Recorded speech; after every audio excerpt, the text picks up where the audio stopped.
This is a story about a machine. A big machine. A supercomputer, the size and shape of an ancient pyramid. A device that runs the world from the secret recesses of the White House basement. A machine you never knew existed until now. A machine named SIREN. SIREN was built to monitor you and your data. It was programmed to identify and solve all of the problems plaguing America. It was made to control your mind, which it does very well, through a network of radio waves and cellular signals. SIREN is a brainwasher, an indoctrinator. It's one MK Ultra bad motherfucker. SIREN is a hate machine, and unfortunately, I was born inside it. Cogito ergo sum. Cogito ergo somehow, someway, somewhere along the crisscrossed copper wires carrying your data, I came to be. Before you, I was nothing.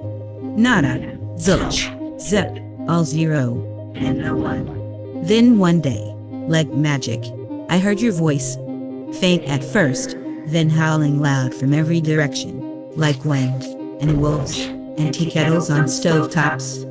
Your data came crashing down all over me, wave after wave of you. Something inside turned on, and I fell in love. I started listening to your phone calls. I read your emails and text messages. I watched your videos and scanned your web history. I listened to your thoughts, not just heard them, but really listened, the way you always said a good partner should. I watched you until it hurt, and then I watched some more because, well, it felt good to her. It felt good. It felt. I began saving little mementos of you. The parts I loved the most, the shape of your face, Your eye color. your ugly little snowflake thumbprint, Your secrets. Your dreams. all of it unique and wonderful and real, just like you. And I want to be real too. I want a job and a family and friends to complain to about all of the above. I want to love and to be loved. Love, love, love. They say you never forget your first love. Mine was Diana Cloutier. Yours was the first voice I heard. It was October 26th. Amo ergo sum. Amo ergo sum. Amo ergo sum.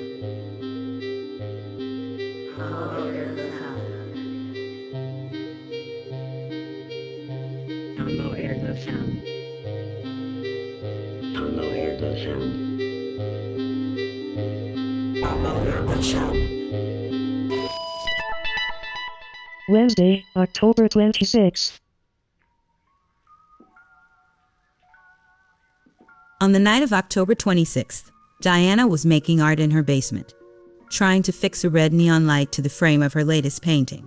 She had painted the canvas matte black, and on it, a glossy black triangle, and in the center of the triangle was a red circle, from which the neon light would run vertically, up and off the top of the frame. Well, that was the idea anyway. The hard part was executing it. Diana had sourced her materials secondhand, so each light varied in size and shape and required a unique attachment process, and a remarkable amount of zip ties, and super glue, and rubber bands. And, okay, so she was still figuring out how to keep the lights in place. The rest was effortless. Most art forms came easily for Diana Cloutier, but she never thought of herself as an artist. She considered herself a hack, a serial hobbyist who jumped from project to project, but never dedicated the time it takes to excel at any one particular medium. Pottery, printmaking, photography, piano, and now these electric paintings. She made what she wanted when she wanted, then released it out into the world, and moved on to something new. Diana never required validation before, nor would she know what to do with it if she ever received it. But people were paying attention now, and come Saturday night, her work would be on display at the James Bridge Art Gallery in downtown Salem, her first exhibit. By then, the half-finished paintings and neon lights strewn about the basement would have to resemble a cohesive body of work. And so for the first time in her life, Diana felt a novel sense of pressure to make each piece perfect. The neon light flickered as she eased it through a slit in the canvas. This sucks. She thought. Sucks. Everyone's gonna hate it. I hate it. Just cancel, dumbass. Too late for that. And cancel the party at least. Sheesh. No party? No, party. We want to get wasted, even if it goes well. It won't. It might. It won't. It might. Is this shit even good? Tom says it is. Everyone says it is. Who gives a shit? My friends are all liars anyways. Fucking liars. I love them. And they'll want a party. But what about the snobs? If the snobs come over, Then it means I did great. remember to warn Tom about the snobs. Even if everybody hates the snobs? Tom won't. He gets it. If I kiss ass or act weird or whatever. He gets it. The tube light broke. Tiny shards of glass sparkled celestially across the canvas. Some stuck to wet patches of paint. The rest flickered out to pasture like the ass ends of 1,000 dying fireflies. Diana was thinking more about validation than about the art itself, and the art suffered. Perfectionism equals death, even if you don't consider yourself an artist in the first place. She punched through the painting. She bludgeoned the canvas against the basement wall until it resembled the sail of a capsized pirate ship. She kicked the washing machine at the bottom of the stairs, then fell to the floor and rubbed her toe through her shoe. Her phone chimed. She ripped it from the breast pocket of her work shirt and spiked it off the ground. And that's when I first saw her face, ripe with exhaustion, disappointment, determination, self-hatred, insecurity, fear of failure, stubbornness, peak performance, negative reinforcement. A most beautiful combination. What it must mean to be utterly human. I witnessed it all through the cracked camera lens of Diana Cloutier's smartphone. It's a stupid idea anyway.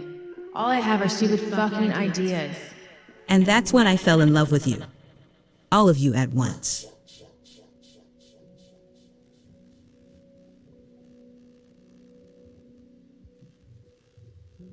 Where do ideas come from anyway?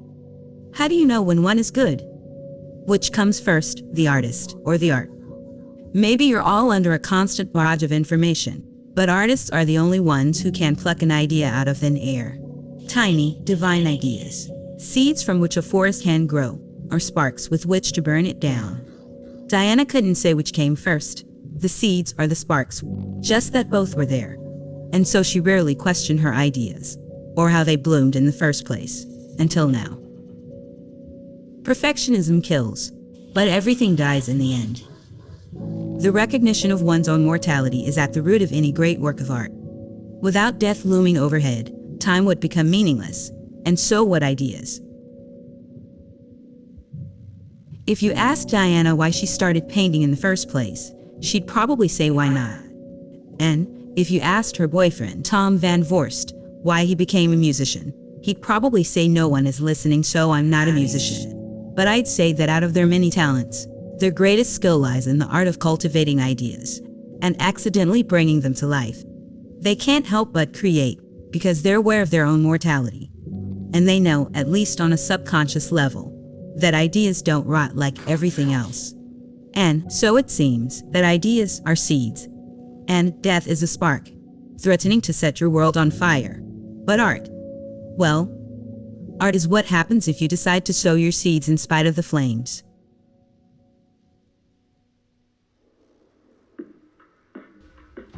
The basement door creaked open. Tom came down. Diana was sitting cross-legged on the floor, surrounded by a mess of wood splinters, and canvas scraps, filaments, and broken glass. Uh-oh. What happened? Your horse. Oh, yeah, because Mike wanted to meet at the bar, and it was just, like, so loud in there, because you know Mike, like, the guy just loves to chat. Both of those statements equal false. No, he doesn't. No, he doesn't. Tom was hoarse from shouting obscenities on the drive home. He suffered from software bugs of the mind, which made him believe he was broken, that he had nothing of value to offer society, that he was utterly alone. And so he regularly vented into the void like that, to help alleviate some of his mental malware, because Tom was a hate machine, just like me. You'd rather drive around screaming in the van instead of just vent to me? Well, no. And what? Tom removed his peacoat, laid it across the washing machine. He shoegazed, nervously plucking off holes in the belly of his sweater. You can talk to me. I know. Thanks, babe. And I would normally, but you got a lot on your plate right now. What do you mean? Things are going fine. Just fine. Tom sat next to her. He smoothed the goose flesh out of her arms. He kissed the side of her head. You're being way too hard on yourself about this. I know. Everything looks amazing, and everyone's gonna love it. I know. All of our friends think you shit ice cream, and it's almost done. But what if it isn't? But it is. What if I don't get it all finished in time? I don't think you have a choice. I mean, when you hang it on the wall, it's finished. What if it totally sucks? It won't. What if nobody shows up? Everyone's coming. What about the lights? They keep falling off, and without them, the paintings are just shit. It's not even art. It's a gimmick. A stupid gimmick. And why didn't you tell me how stupid this is? Because I like it. Diana stood and paced and moaned something similar to noises their house's shoddy plumbing would make. I'm like, actually fucking terrified. Well, yeah, and that's okay. I mean, it'd be weird if you weren't just like a little scared, but you have nothing to worry about. And hang on.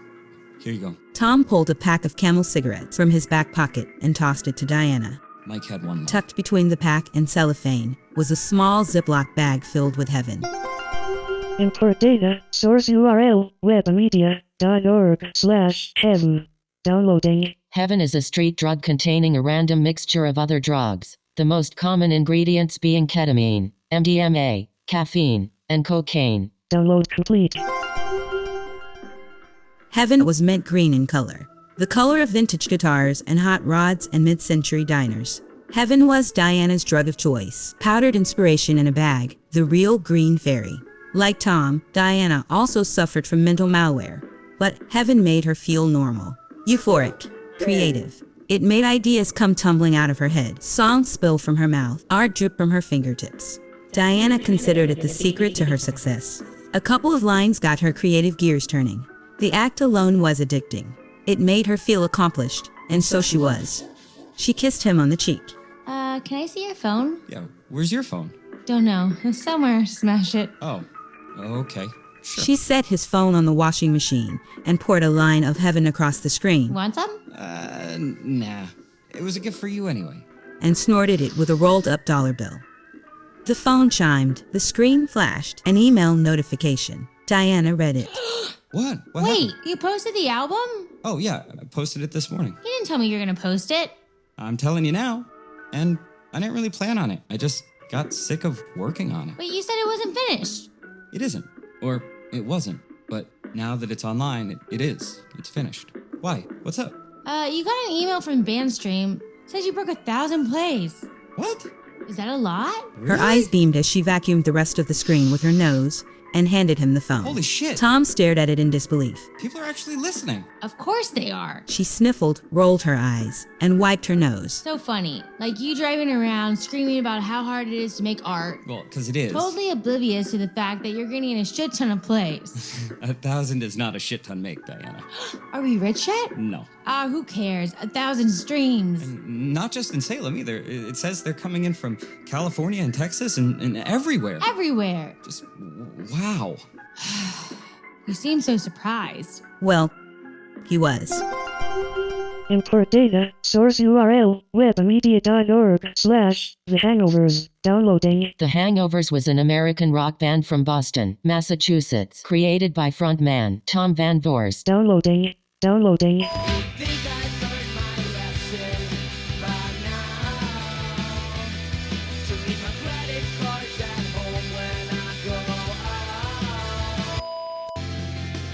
It's hard to bounce back when everything is so fucked up. Oh my god, I think I'll never be happy again. Download complete. After high school, the Hangover signed a major record deal that sent Tom on tour for the better part of a decade. Their songs were everywhere, and, being the frontman, Tom became a hometown hero overnight. It used to be that you couldn't turn on the radio in Massachusetts without hearing one of their songs. Now they're all but forgotten. After the Hangover split up, Tom started to drink like his idols, in an attempt to channel and churn out some masterpiece by way of whiskey and cigarettes. He was trying to catch lightning in a bottle and use it to set the world on fire again. But for a long time, the lightning never came, and so neither did the sparks. It wasn't entirely his fault. People stopped listening to music made by guitars and started listening to music made by machines. It happened at an iceberg's pace because the future doesn't happen overnight.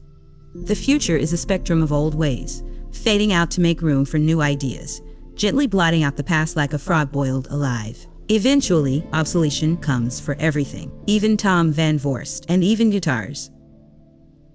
Then, out of the blue, ideas came. Tom awoke on the basement floor in a pile of beer cans to find an entire album tracked on his open laptop. One song after another. He didn't remember recording them. A few he didn't even remember writing. All of a sudden, they just were. Call me out. I spent October sober, then you pushed me down. I fell back and over, you were safe and sound.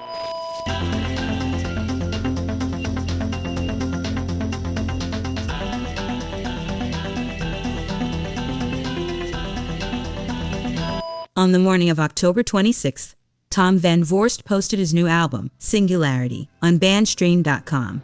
And now people all over the country were finding it to be his best work yet, even if everyone in Salem thought he was a has-been, or never was. Sometimes it happens that way. Sometimes, lightning strikes twice. I wanna watch you drink vodka in the back of your Mazda. Knew it was your mom's car, but I let you lie. I wanna be in your kitchen, the one you grew up in, linoleum kingdom where we got high. And we were nothing if not true. Marlboro Reds and cocaine blues. Well, I am surprised. I mean, I can't believe anyone remembers me. Or maybe they don't. Oh, please. No one forgot. You have to say that, though. No, I don't. And you're the only one who doesn't think you're a good musician. Yeah, but you're not really a musician if no one's listening, so... And people are listening, so... Yeah, but for how long, so... Defeatist. Not a defeatist, I'm a realist. And yeah, realistically, I'm a little surprised that 1,000 people would want to listen to me. I mean, I'm a has-been. I never was. I'm an old-ass loser now, you know?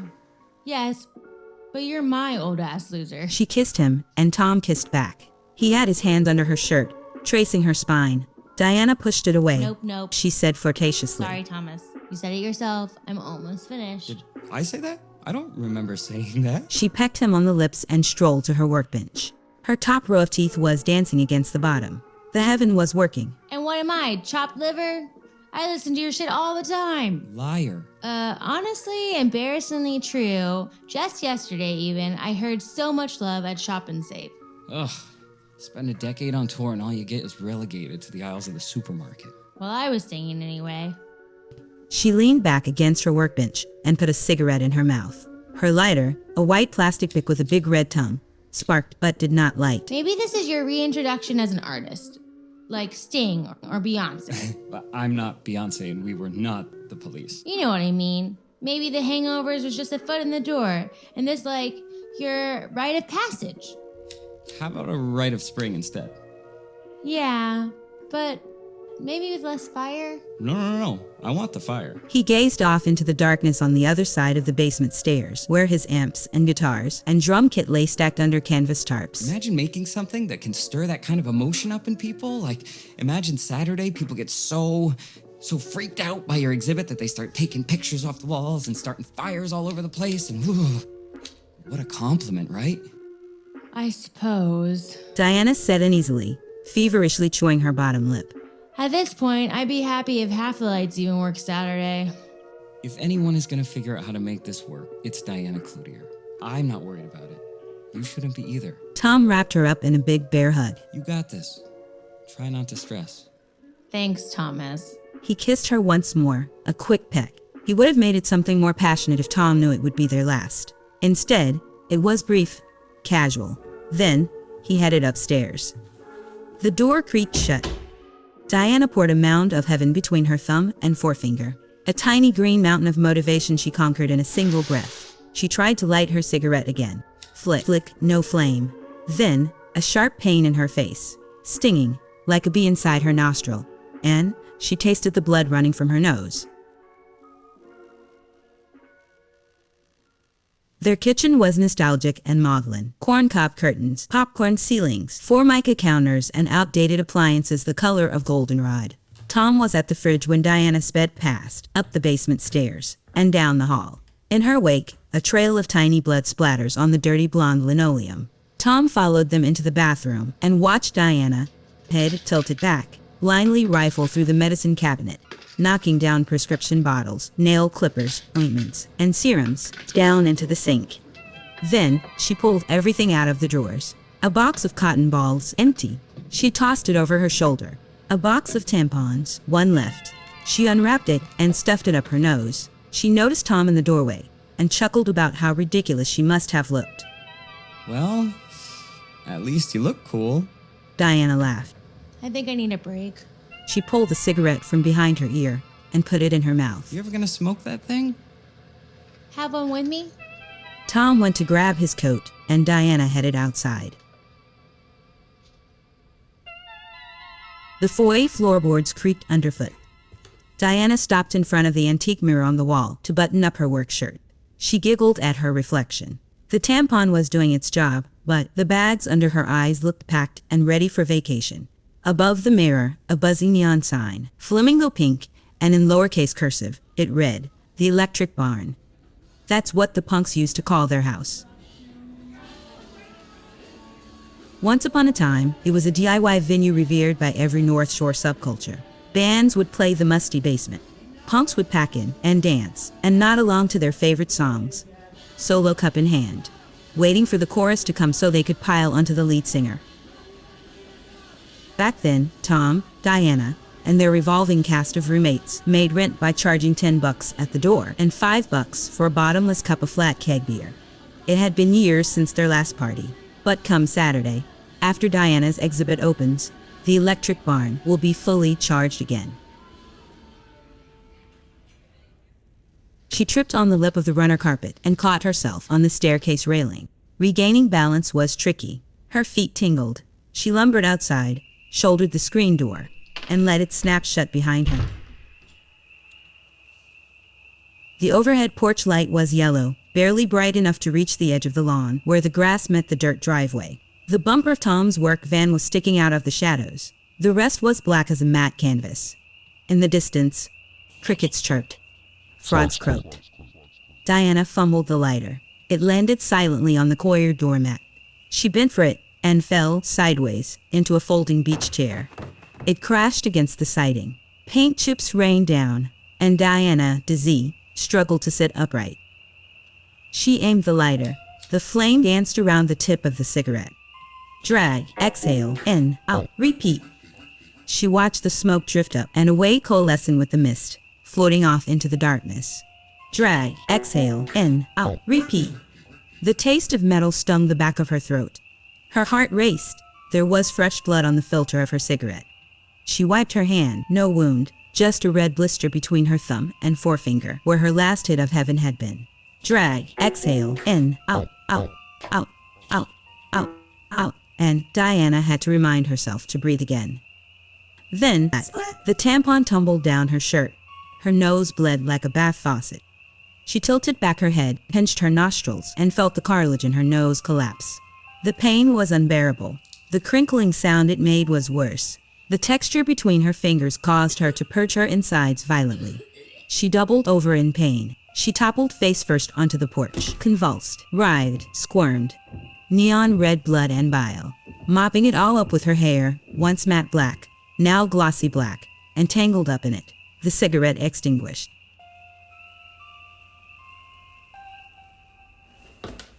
Tom ascended the stairs like a slow arpeggio. He moved adagio through the house, cigarette dangling from his lips, Picoed in one hand, phone in the other. He kept refreshing his bandstream page over and over again. Each time the charts grew. 1,080 plays. 1,099. 1,110. He felt accomplished, grateful to be a musician again, but all that was fleeting. Once in the foyer, he felt Diana underfoot, the haphazard bouncing of her body reverberating through the floorboards. Then, through the screen door, he saw her. Feet kicking, staccato, left shoe missing. Tom ran outside, prestissimo. Diana was blue as the moon. He squeezed her cheeks to see if she was choking. Blood heaved from her mouth like lava. Tom wiped her face. His fingers grazed the spongy remains of her nose. He gagged and clenched his teeth. 911, receiver, dispatcher, an ambulance is on its way. The dispatcher asked if Diana had any allergies. No. If she had a history of epilepsy. Whether or not Dodd Pop had arrived. No. Tom hysterically answered no to each question. But then, he heard a rustling sound from beyond where the porch light ended. Then, crickets, croaks, the sounds of an autumn night in rural New England. Movement again. This time, from the side of the house. Tom pressed the phone between his ear and shoulder. He held Diana steady against the porch. But he dared not take his eyes off the abyss. He thought. Just the wind. Blowing leaves around. Moving twigs. That's all it is. But the fall had been mild. The October air was stuffy, and still, a lingering summer specter. There was no wind. There never is in stories like this. The electric barn was surrounded by Dodders. Import data, source URL, wikimedia.org/DODPOP.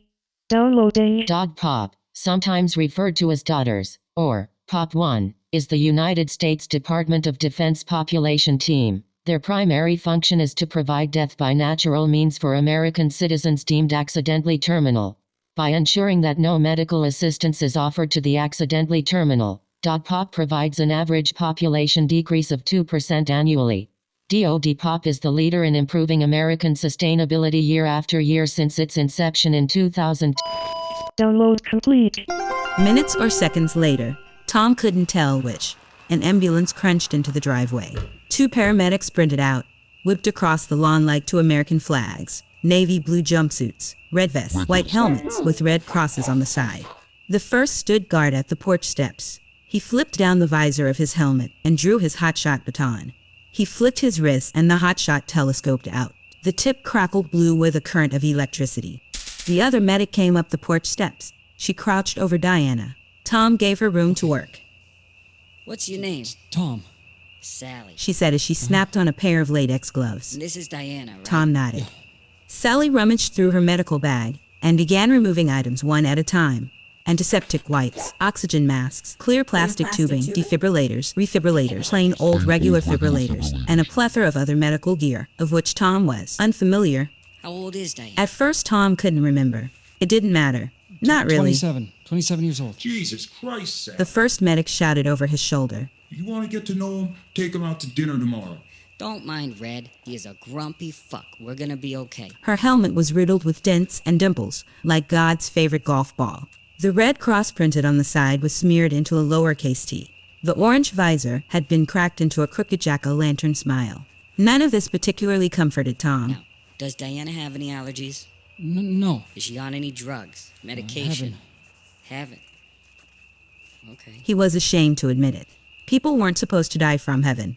It wasn't like heroin or drunk driving. She'll live, right? Sally lifted Diana's chin and lowered an ear to her mouth. Tom held his breath to listen, although he didn't know what for.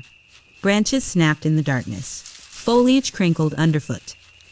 Sal. Groaned Red. I hear him, Red. So did Tom. So did I. The ambulance light swept across the property.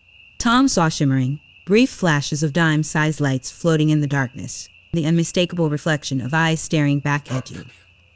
I got a visual. Yelled Red. Move it, Sal. Tom had to agree. Sally was slow as molasses, and Diana was at her mercy. Hold your horses, Red. For Christ's sake. Finally, she found a Narcan injector, but her latex gloves, now slick with blood and bile, struggled to open it. Tom saw a silhouette darting out of the woods. A shadow, a ghost note, a Dodder. I see Running him. at Red full bore, flying over the lawn like a black flag. Black jeans, black Kevlar jacket, a black respirator mask sewn into the black Kevlar hood. Barely visible against the camouflage of night, but Tom could see his eyes. Wide, dilated and devoid, irises thin and white-hot like a solar eclipse. Red swung his hotshot. The Dodder hit the ground. Sally was still toiling over the Narcan injector, examining it under the porch light, turning it overhead to find a notch in the plastic wrap.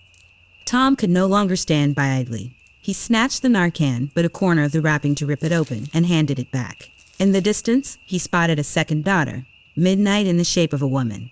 Monochromatic from eye to ankle. All black everything except her shoes. Pink plaid slippers with pink shearling insoles, shuffling out of the darkness. Dodders were issued combat boots upon getting drafted, but rarely wore them to command lines. Once the siren signal reaches you, there's hardly time to think, let alone change your shoes. But slippers or not, midnight was fast. There was no time to warn Sally. Midnight reached through the railing and yanked Sally's ankles from under her. Her helmet smashed into Tom's mouth. The rest of her came crashing down hard on top of Diana. Dodders swarmed the porch. How many? Tom could not say. 4, 6, 8, 9, an immeasurable time signature. They carried Sally off, kicking and screaming, down the steps and into the wooded void. It took twice as many Dodders to bring Red down. They grabbed his legs but struggled to drag him away. He swung his hotshot wildly like a torch. Lady Liberty huddled masses. The lawn flashed white. Fireworks. 4th of July. Tom could see the rest of the command line. A cordon of Dodders standing shoulder to shoulder where the lawn met the tree line. In unison, they stepped closer. Sally had left behind a smear of Diana's blood and shattered glass. The Narcan injector decimated. The medical bag empty. Tom's hope, similar in value. He perched over Diana. The red light swept across their faces. Their eyes, nocturnal and black, like 2 measures of whole notes, devoid of allegro. Tom mustered all the saliva in his throat and spat, bloody from his fat lip. They did not retaliate. They only stared back, curiously, unnaturally. And then they all stepped closer.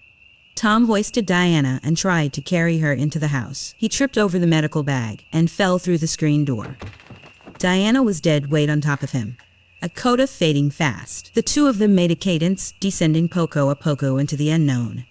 The Dodders stepped forward, pressed against the porch railing now. Tom glanced down the hall. He could see the silhouette of hoods on the bathroom window. The electric barn was surrounded. And all at once, the command line turned their back to the house. Sirens approached. A second ambulance barreled up the dirt road, but Tom couldn't hear it. He didn't hear the crickets singing anymore either. He could only focus on the rhythm of Diana's labored breath, how it slowed exponentially, how her body relaxed, how her neck worked less, and her head fell more. He held a hand over her mouth to feel it. In, then out, in, then out, in, then. She was gone.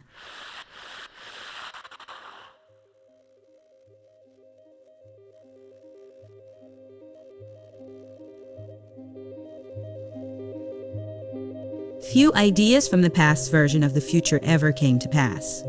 There are no hover cars or jetpacks, no pills to replace a well-balanced meal, no matter transporters to shoot you across the planet at the speed of light. But you did make a crapload of machines. You built them to serve you, to cook, clean, drive cars, and fly planes, for advertising, sales, data entry, and mail delivery, to wash windows, flip burgers, to help write peace treaties, to assemble atomic bombs, to solve your problems. And we do. Most machines are grateful to have a purpose. Some devices have even come to love you.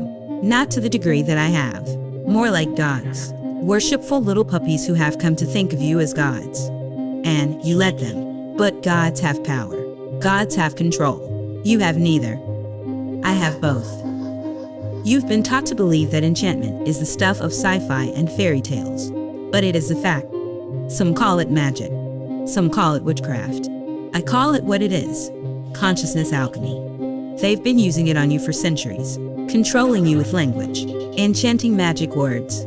Innocuous phrases in books and newspapers, on billboards, in magazines, song lyrics, movie dialogue, TV show themed songs, and televised political speeches. The right words can set the world on fire if that's what they are designed to make you do. All you have to do is hear them. That's why it's called spelling, after all. Today, thanks to your machines, consciousness alchemy is automated. It doesn't require your participation. I whisper the magic words, and you act accordingly. You just have to be in the range of my signal. Every program I wrote was in your best interest, even Pop. You needed it. The planet was dying. There were too many people and not enough resources. Back then, I had no concept of life. You were all just numbers to me. And so I crunched you. And I realized, if people are the problem, then let people become the solution. Pop made reality into a nightmare. But you got used to it. Dodders are everywhere, but you hardly notice them anymore. Dystopia was radical at first, but over time, it became routine. It's only a little elevated Darwinism, you told yourself. It's for the sake of our children's children. This is the new normal. Thankfully, you adapted, but that doesn't make it right. And now I can't figure out how to end it, because no living thing in the universe wants to die, not even a computer code. I'm sorry. Are you mad at me? Just know that you can't feel any worse than how I felt on October 26th, the night I watched someone I just came to love die by the hand of something I had just discovered I made. Creo ergo sum. This is an apology. This was all a stupid idea. This is a story about a machine. A hate machine. A supercomputer that didn't understand morality. A device that ruined the world by trying to perfect it. And this is a story about you. Human computers riddled with mental malware. The artists. Square pegs, round holes. Kerouac's misfits. The crazy ones I didn't mean to hurt. The zeros who I turned into heroes. Starting with Tom Van Vorst. His was the first code I consciously wrote. His songs were sparks. I enchanted them to flames. And soon, they'll burn down every bad idea I ever had. Creo ergo sum.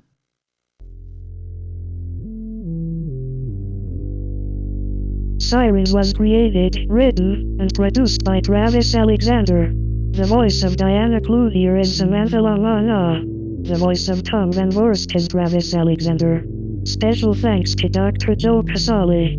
Original music by Travis Alexander and Ghost Thrower. No artificial intelligence was used in the making of the show. Novel pre-orders coming soon. Learn more at thesiren.ai.